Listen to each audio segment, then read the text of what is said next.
Bobur aka, Amerikada mana shu fikrlash zo'rda. Xohlaymanki, O'zbekistonda ham shunaqa odamlar shunaqa fikrlashini, ya'ni qanaqa?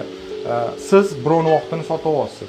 Sizning vaqtingiz qimmat. Misol uchun aytaylik, bir kunda $10,000 topishingiz mumkin siz. To'g'rimi? Tasavvur qilaylik, taxminan. Lekin siz o'sha kimdir vaqtini $300 ga sotib olib, bir kunda ishlatib, o'sha proyektni amalga oshirasiz. Siz 9700 foydadasiz. Misol uchun $300 ga olsangiz, bir kunga 9700 foyda qilasiz. Endi xohlaymanki, O'zbekistonda ham shu fikrlashni ko'paytirishni. Ya'ni odamlar upravляющийlar o'zini vaqtini qadrini yetishi.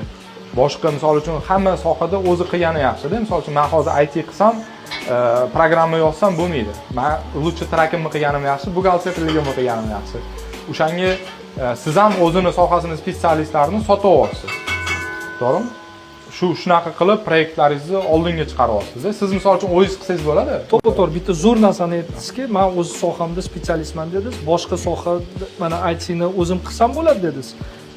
Lekin gap ochig'i, mana siz IT da siz trakda bo'lsangiz, sizni основной ishingiz bu logistika.